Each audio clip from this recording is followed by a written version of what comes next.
Hey there, fine folks of the World Wide Web. I'm Dee, and this is my BFF and feline life mate, Stud. Today, we're rowing back on over to Watts Island to talk about this obsession of ours. In a world where true crime stories of all kinds captivate millions, few cases have seized the collective attention of the internet, quite like the tragic story of the Watts family. What started as a devastating family incident in Colorado quickly morphed into an online phenom, sparking conspiracy theories, in-depth investigations from amateur detectives, and endless discussions on social media.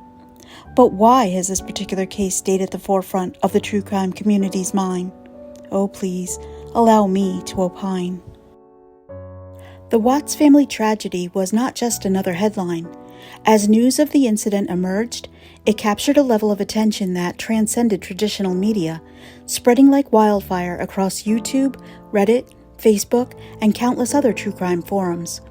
If you're not familiar with the crime, here's a Cliff Notes version for you. The Watts family murders took place in Frederick, Colorado. Chris Watts, a seemingly ordinary idiot, husband and father, decided August 13th, 2018 would be a great day to take the lives of his pregnant wife Shanann and their two young daughters, Bella and Celeste, and affect countless lives in the process.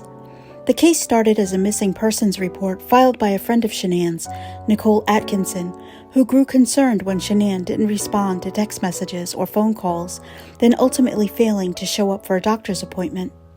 In the early stages of the investigation, Chris appeared on news outlets, pleading for the safe return of his family, and doing a bad job of it, I might add. Suspicions quickly turned to him due to his inconsistent statements and strange behavior. His tells, to be honest, were off the charts. Even Stevie Wonder could see this guy had something to hide. Within days, the truth emerged. Chris confessed to killing Shanann in a heated argument, initially claiming that she had been the one who harmed their daughters. He later admitted, "No, psych, she didn't. It was me. I did it." He used one of his job sites as his family's burial ground, an oil field 45 minutes away where he worked as a field operator. Shanann and her unborn baby boy Nico were buried in a shallow dirt grave, while the girls were disposed of in large oil tanks. The details of the murders were really friggin' awful, sparking widespread outrage, grief, and disbelief across the world. Literally, the world.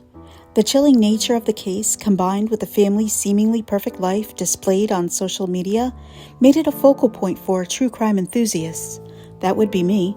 And led to an enduring online fascination that put every aspect of the Watts family life and this senseless crime under a microscope.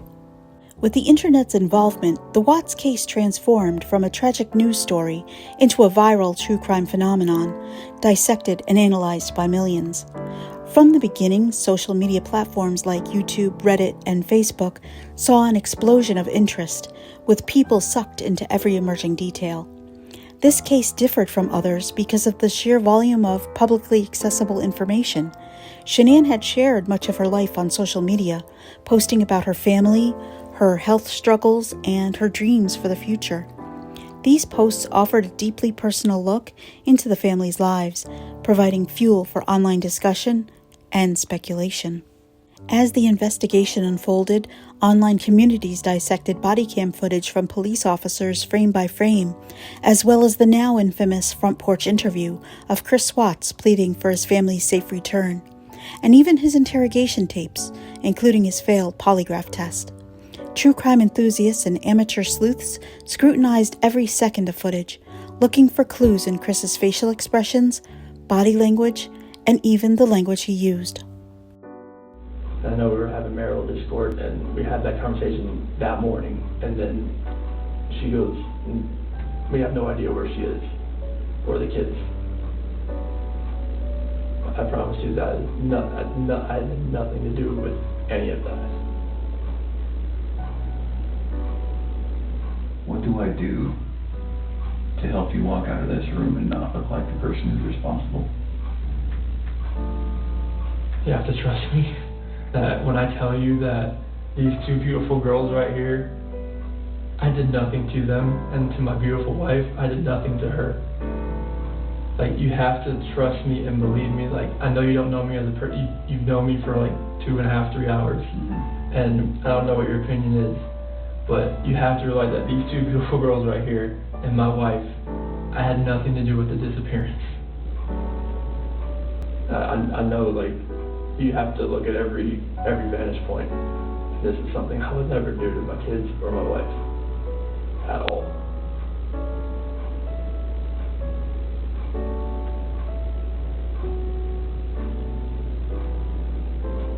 I'm not sure, like, what I could do to make people believe that, just because if they knew we were having marital discord, they would automatically look at me. But there's no, I would harm anybody in my family at all. We analyzed and continue to analyze each piece of evidence, debating motives, potential accomplices, and hidden details. This involvement of the online community led to viral conspiracy theories and speculative what-if scenarios, which further amplified public interest and prolonged the case's presence in the media. Some armchair detectives began speculating that the case was far more complex, involving secret affairs, hidden motivations, and even supernatural elements. The internet's reach allowed these theories to spread like wildfire, often leading viewers further away from the reality of the case. Here, I'll give you a few examples. Shanann embezzled money from her previous employer in North Carolina. There's no proof of Shanann embezzling anything, yet this rumor grew legs after her mom, Sandy, allegedly made a comment about seeing Shanann carrying a suitcase full of cash money she used as the down payment on her first home. I say allegedly myself because I didn't personally see where Sandy Rusek said this.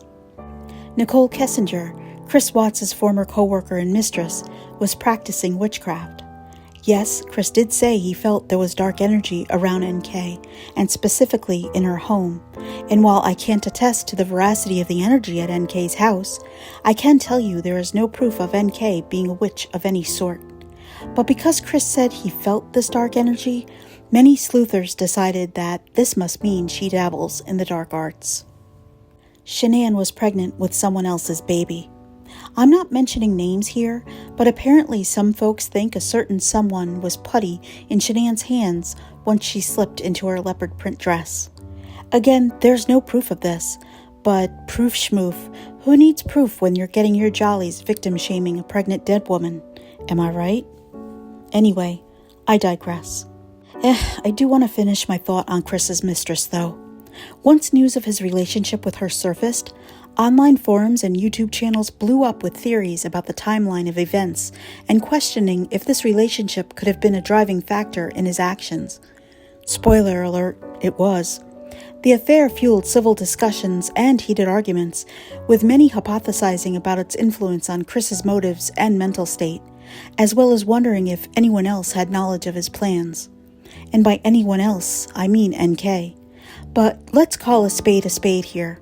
There is zero tangible proof that anyone other than Chris Watts was involved in the demise of his family. If someone else was involved, it hasn't been proven, admitted to, or even suggested by liar, liar, pants on fire, Chris Watts. At least, not yet. Anyway, as if hypothesizing about the case wasn't enough, Shanann's family found themselves the target of relentless trolling and defamation. Shanann's brother, Frankie Rusek, has had to deal with overwhelming waves of these attacks, describing them as incredibly distressing and cruel. In response, Frankie started a crowd justice campaign to raise funds to fight back legally against the online trolls and quote-unquote influencers who were spreading harmful conspiracy theories about his family. These trolls accuse Shanann of somehow being responsible for her own murder, claim the Ruseks are profiting off the tragedy, and even allege that they, the Ruseks, helped cover up parts of the investigation. Sadly, these trolls, whether intentional or not, are using the case's high profile to gain followers and push their own agendas, leaving Frankie and his family to deal with relentless harassment.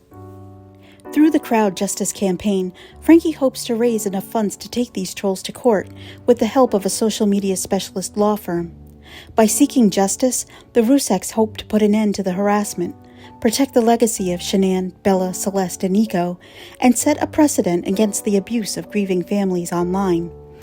Frankie's goal is not only to protect his family, but also to create awareness of the harm caused by online trolling, especially in high-profile cases like this one, where misinformation can and has spread rapidly and deeply wound those left behind. It's been almost 6.5 years, and clearly the fascination with the Watts case hasn't waned. Otherwise, I wouldn't be making this video. What is it about this tragedy that we can't seem to let go of? Psychologists will argue that it's a combination of factors: the relatable family dynamic, the shocking betrayal by a seemingly picture-perfect husband, and the endless candid footage of the individuals involved. Whether you like her or not, Shanann really could be any one of us. No level of financial responsibility, devoted partnership, or gentle personality can protect any of us from becoming a victim. Yet clearly, this horrible crime has become a shared obsession, where people feel a personal connection and a need to find their vision of the truth within it. In the end, the internet has helped keep this case alive, for better or worse. Some believe the intense scrutiny has kept the case in the public eye, creating a digital legacy. Others argue that the sensationalism detracts from the real-life tragedy of the victims and their families. The Watts case shows us the power of the internet to shape, amplify, and even distort reality. As long as the online world remains fascinated by true crime, cases like these will continue to live on, leaving us to wonder, at what cost? So, what's your take? Why are we so intrigued by this awful case? For me, personally, I see myself in Shanann. At 34, I too was awful with money. I had a bankruptcy behind me. I was and still am often outspoken and bossy. My marriage was failing when I had 2 small kids and a third on the way. My ex was also having an affair, and I was about to lose everything. I could have been her, but thank God, my ex was not Chris Watts. Thank you for watching. It shouldn't have to be said, but please, remember to respect the families affected by these tragedies, both the Ruseks and the Watts family. TTFN, ta-ta for now.